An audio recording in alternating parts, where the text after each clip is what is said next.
مسجد الحرام مکۃ المکرمہ اور مسجد النبوی مدینہ المنورہ سے خطبے کا اردو ترجمہ کے لیے ہمارے سوشل نیٹ ورک کو فالو کرنا نہ بھولیں اور اپنے دوست احباب کے ساتھ بھی ضرور شیئر کیجیے۔ خطبہ جمعہ مسجد النبوی، تاریخ 24 رمضان 1447 ہجری بمطابق 13 مارچ 2026 عیسوی۔ موضوع: رمضان کے آخری عشرے کو غنیمت جانو۔ خطیب فضیلۃ الشیخ احمد الحذیفی حفظہ اللہ۔ ترجمہ انیس الرحمن نظام الدین۔ ہر قسم کی تعریف اللہ کے لیے ہے، ہم اس کی حمد بیان کرتے ہیں، اس سے مدد طلب کرتے ہیں، اس سے مغفرت چاہتے ہیں، اپنے نفسوں کو برائیوں اور اپنے برے اعمال سے اس کی پناہ لیتے ہیں۔ جسے اللہ ہدایت دے اسے کوئی گمراہ کرنے والا نہیں، اور جسے وہ گمراہ کرے اسے کوئی ہدایت دینے والا نہیں۔ میں گواہی دیتا ہوں کہ ایک اللہ کے سوا کوئی معبود برحق نہیں، اس کا کوئی شریک نہیں، اور میں گواہی دیتا ہوں کہ محمد اللہ کے بندے اور اس کے رسول ہیں۔ اللہ کا فرمان ہے، اے لوگو جو ایمان لائے ہو، اللہ سے ڈرو جیسا کہ اس سے ڈرنے کا حق ہے، تم کو موت نہ آئے مگر اس حال میں کہ تم مسلم ہو۔ لوگو اپنے رب سے ڈرو جس نے تم کو ایک جان سے پیدا کیا اور اسی جان سے اس کا جوڑا بنایا، اور ان دونوں سے بہت سے مرد و عورت دنیا میں پھیلا دیے۔ اس اللہ سے ڈرو جس کا واسطہ دے کر تم ایک دوسرے سے اپنے حق مانگتے ہو، اور رشتہ و قرابت کے تعلقات کو بگاڑنے سے پرہیز کرو۔ یقین جانو کہ اللہ تم پر نگرانی کر رہا ہے۔ اے ایمان والو، اللہ سے ڈرو اور ٹھیک بات کیا کرو، اللہ تمہارے اعمال درست کر دے گا اور تمہارے قصوروں سے درگزر فرمائے گا۔ جو شخص اللہ اور اس کے رسول کی اطاعت کرے اس نے بڑی کامیابی حاصل کی۔ اما بعد، میں خود کو اور آپ کو اللہ کے تقوی کی وصیت کرتا ہوں، ایک ایسے موسم میں جس میں تقوی کے نشانات روشن ہوتے ہیں۔ اللہ تعالیٰ نے اس میں روزے کی عبادت کو اسی غرض کے لیے اور اسی مقصد کے حصول کے لیے مشروع فرمایا ہے، جیسا کہ اس نے تمہیں پکارا ہے۔ مومنو، تم پر روزے فرض کیے گئے ہیں جس طرح تم سے پہلے لوگوں پر فرض کیے گئے تھے تاکہ تم پرہیزگار بنو۔ ایمانی بھائیو، تم لوگ اس مہینے کے آخری عشرے کے سائے میں جی رہے ہو، اس کے روشن شب و روز کی ہواؤں سے لطف اندوز ہو رہے ہو، اس میں تم پر اس کی بھلائیوں کے بادل برس رہے ہیں اور تم پر اس کی برکتوں کے چشمے جاری ہیں۔ اس میں اللہ نے اپنے انعام کی نوازشوں اور اکرام کی بخششوں میں سے وہ کچھ تیار کر رکھا ہے جو تمہارے عام سال اور بقیہ دنوں میں میسر نہیں ہوتے۔ توفیق یاب لوگوں کو ہی اس کا شرف ملتا ہے اور کامیاب لوگ ہی اس سے فائدہ اٹھاتے ہیں۔ چنانچہ وہ اس میں اسی طرح آگے بڑھنے کی کوشش کرتے ہیں جیسے گھوڑے میدان کے آخری حصوں میں سبقت لے جانے کی کوشش کرتے ہیں تاکہ جو لمحے فوت ہو چکے ہیں ان کی تلافی کی جا سکے اور اس کے مقامات تک پہنچا جا سکے۔ اسی کے ساتھ جب مومن بندہ طاعتوں کے محراب میں کھڑا ہو اور عبادتوں کے موسم میں عبودیت اور فروتنی کے مقام پر محنت کر رہا ہو تو سب سے زیادہ جو چیز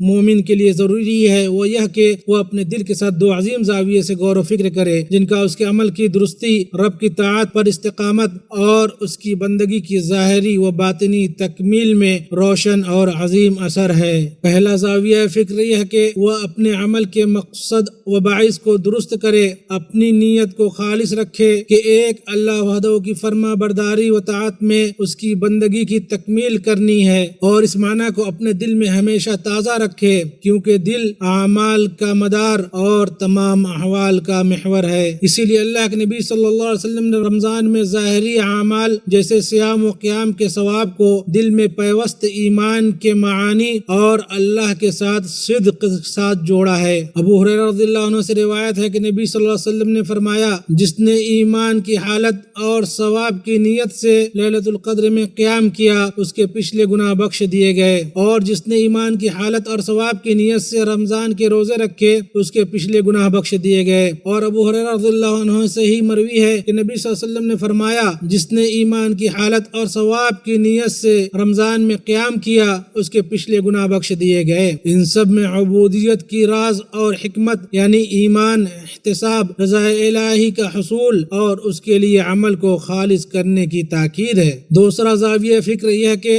بندہ جتنا زیادہ اللہ کی اطاعت کرے گا اور اس کے لیے عمل کرے گا اتنا زیادہ اللہ کے آگے منکسر اور متواضع ہوگا، اور اس صورت میں طاعت اللہ کی حمد و ثنا کا موجب ہوگی کہ بندے کو اس کی توفیق ملی اور اسے اس بات پر آمادہ کرے گی کہ وہ اللہ کے اس احسان کے بالمقابل اپنی کوتاہیوں کو دو اعتبار سے دیکھے۔ پہلا یہ کہ اس نے اللہ کے لیے عبادت شکر کا حق ادا کیا، اور دوسرا یہ کہ اس نے اللہ کی طاعت کے حق کو کامل ترین شکل میں پورا کیا۔ چنانچہ وہ طاعتوں کے بعد بکثرت استغفار اور معافی مانگ کر اپنی کوتاہیوں کی تلافی کرے گا، اور وہ جتنا اللہ کی فرما برداری میں محنت کرے گا اس سے اتنا ہی منکسر المزاج ہو کر نکلے گا۔ اس میں وہ اپنے اوپر اللہ کے احسانات کو دیکھے گا، نہ کہ اپنے کیے ہوئے نیک عمل کو۔ بس طاعتوں کے آثار و انوار اس پر جلوہ گر ہوں گے، بائیں طور کے اپنے رب کے لیے اور رب کی مخلوقات کے لیے اس کے اندر تواضع پایا جائے گا۔ اسی عظیم مقصد کے لیے استغفار کو نیک اعمال کے اختتام پر اور ان پر مہر کے طور پر مشروع کیا گیا ہے، کیونکہ اللہ کا فضل مومن بندے پر شروع سے آخر تک جاری رہتا ہے۔ جب وہ اسے نیک عمل کی توفیق دیتا ہے اور اس پر اس کی مدد کرتا ہے، پھر اسے قبول فرما کر اپنا احسان مکمل کرتا ہے۔ اسی لیے جب عائشہ رضی اللہ عنہا نے پوچھا کہ اے اللہ کے نبی، اگر میں لیلۃ القدر پالوں تو کیا دعا مانگوں؟ تو اللہ کے نبی صلی اللہ علیہ وسلم نے ان سے فرمایا، تم یہ کہو، اللہم انک عفو تحب العفو فاعف عنی۔ اللہ مجھے اور آپ کو باقی بچے رمضان میں برکتوں سے نوازے، ہمیں احسان کے مقامات تک پہنچائے۔ میں وہ بات کہہ رہا ہوں جو آپ نے سنا، اور میں اپنے لیے اور آپ کے لیے اللہ سے مغفرت طلب کرتا ہوں۔ آپ بھی اس سے مغفرت طلب کریں، بلا شبہ وہ بڑا بخشنے والا، بہت معاف کرنے والا ہے۔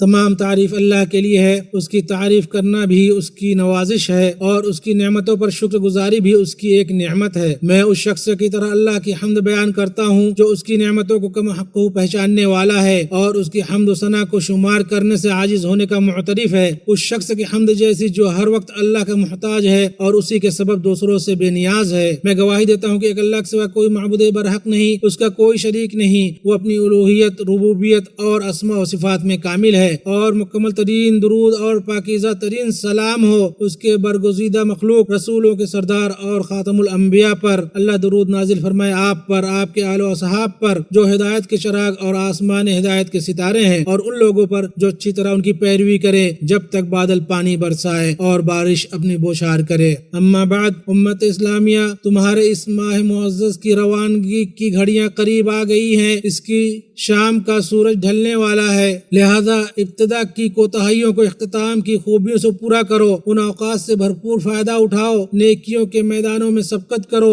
اور ساتھ میں یہ بھی یاد رکھو کہ نیکیوں کی اصل اہمیت دو باتوں میں ہے۔ پہلی بات، اعمال کو باطن اور ظاہر طور پر اچھی طرح انجام دینا۔ باطن طور پر یوں کہ اللہ کے لیے سچے اخلاص کو ثابت کیا جائے اور اس کی خوشنودی طلب کی جائے، اور ظاہر طور پر یوں کہ سنت رسول اللہ صلی اللہ علیہ وسلم کی پیروی کی جائے۔ اور اس عظیم اصول کو قرآن نے صرف سورہ کہف میں ہی 3 جگہوں پر ثابت کیا ہے، جیسا کہ اس سورہ کے شروع میں اللہ جل شانہ نے فرمایا، روئے زمین پر جو کچھ ہے ہم نے اسے زمین کی رونق کا باعث بنایا ہے کہ ہم انہیں آزما لیں کہ ان میں سے کون بہتر عمل والا ہے۔ پھر اس سورہ کے درمیان میں اپنے اس قول سے اس بات کی تاکید فرمائی کہ یقیناً جو لوگ ایمان لائے اور نیک اعمال کرے تو ہم کسی نیک عمل کرنے والے کا ثواب ضائع نہیں کرتے۔ پھر اللہ سبحانہ نے اسی کو ثابت کرتے ہوئے اس سورہ کا اختتام اپنے اس قول کے ساتھ کیا کہ جو کوئی اپنے رب سے ملاقات کی امید رکھتا ہے اسے چاہیے کہ وہ نیک عمل کرے اور اپنے رب کی عبادت میں کسی کو شریک نہ کرے۔ اور دوسری بات یہ کہ اصل ہے اعمال کی قبولیت، نہ کہ صرف انہیں انجام دینا، لہٰذا عمل کو بہتر کرنے کی خوب کوشش کرو اور ان کے قبول ہونے اور لغزشوں کے درگزر کیے جانے کی دعا کرو۔ اللہ کا فرمان ہے، یقیناً جو لوگ اپنے رب کی ہیبت سے ڈرتے ہیں اور جو اپنے رب کی آیتوں پر ایمان رکھتے ہیں اور جو اپنے رب کے ساتھ کسی کو شریک نہیں کرتے، اور جو لوگ دیتے ہیں جو کچھ دیتے ہیں اور ان کے دل کپ کپاتے ہیں کہ وہ اپنے رب کی طرف لوٹنے والے ہیں، یہی لوگ ہیں جو جلدی جلدی بھلائیاں حاصل کر رہے ہیں، اور یہی ہے جو ان کی طرف سبقت کرنے والے ہیں۔ اللہ کی اس نعمت کو ذہن میں رکھو کہ تمہیں یہ مہینہ نصیب ہوا، تم اس آخری عشرے کے سایہ میں ہو اور اس کی آخر کی روشن راتوں سے انسیت حاصل کر رہے ہو، اور اے مسلمانوں، اس پاک جگہ اور اس پاکیزہ سرزمین میں اللہ کی نعمت کا احساس رکھو کہ اس نے امن و ایمان اور یکجہتی اور خوشحالی کے گھنے سائے تلے طاعتوں اور عبادتوں کی ادائیگی کو آسان کر دیا ہے، اور یہ ایسی چیز ہے کہ اس پر ہمیں پاکیزہ ملک کے سربراہان کے لیے دعا کرنی چاہیے کہ اللہ انہیں توفیق و سداد اور قبولیت و مضبوطی سے شاد کام کرے۔ اللہ ہم سے اور آپ سے روزے اور قیام قبول فرمائے اور ہمارے اس معزز مہینے کے باقی بچے ایام میں ہمارے لیے، آپ کے لیے اور امت اسلامیہ کے لیے برکت عطا فرمائے اور اپنے فضل سے ہم سب کو حسن اختتام تک پہنچائے۔ پھر کثرت سے درود و سلام بھیجو سب سے بہترین مخلوق سید الانام پر۔ آپ صلی اللہ علیہ وسلم نے فرمایا، تمہارے بہترین دنوں میں جمعہ کا دن ہے، لہٰذا اس دن مجھ پر کثرت سے درود بھیجو کیونکہ تمہارا درود مجھ پر پیش کیا جاتا ہے۔ اے اللہ درود و سلام اور برکت نازل فرما سید الاولین والآخرین، امام المرسلین، خاتم النبیین اور اپنے رحمت للعالمین پر۔ اے اللہ خلفائے راشدین اور ہدایت یافتہ سرداران ابو بکر، عمر، عثمان اور علی سے راضی ہو جا اور اپنے نبی کے تمام صحابہ سے اور تابعین سے اور ان لوگوں سے جو قیامت تک ان کی پیروی کرے، اور اپنی بخشش اور رضا کے ساتھ ہمیں بھی ان لوگوں میں شامل فرما۔ اے سب سے زیادہ کرم فرمانے والے، اے اللہ اسلام اور مسلمانوں کو غلبہ عطا فرما، کفر اور کافروں کو ذلیل کر اور اس مبارک ملک کو محفوظ و مامون رکھ۔ اے رب العالمین تمام مسلمانوں کے ممالک کو بھی حفظ و امان عطا فرما۔ اے اللہ اس مبارک ملک کو محفوظ و مامون رکھ۔ اے رب العالمین اے اللہ اس ملک کی حفاظت فرما جو حرمین شریفین کا گہوارہ ہے، مسلمانوں کے دلوں کا مرکز اور ہر شر سے ایمان کا ملجا ہے۔ اس ملک کے سربراہان، علماء، عقیدے، مقدسات اور حرمتوں کی حفاظت فرما، اس کے فوجیوں کی حفاظت فرما اور اس کی سرحدوں کی نگرانی کر۔ اے رب العالمین ہر وقت ہر جگہ مسلمانوں کے حالات درست فرما اور کمزور مسلمانوں سے پریشانی اور مصیبت کو دور کر۔ اے سب سے زیادہ رحم کرنے والے، اور ان کے اور اپنے دشمنوں پر ان کی مدد فرما۔ اے قوی، اے متین، اے اللہ ہمارے حکمران، خادم حرمین شریفین اور ان کے ولی عہد کو اس چیز کی توفیق عطا فرما جس میں ملک اور لوگوں کی بھلائی ہو، اور اس کی توفیق دے جس میں دنیا و آخرت کا خیر، نفع اور درستی ہو۔ اے سب سے زیادہ کرم فرمانے والے، اے اللہ ہر چیز پر ان کی مدد فرما اور انہیں اس کی توفیق دے۔ اللہ کے بندو اپنے رب کے فضل کو اس کے شکر کے ذریعے برقرار رکھو اور اس کی فرما برداری کر کر اس کی نعمتوں کو محفوظ رکھو، اس کی دعا اور ذکر کو اپنا شعار بناؤ۔ سبحان ربنا رب العزت عما یصفون وسلام علی المرسلین والحمد للہ رب العالمین۔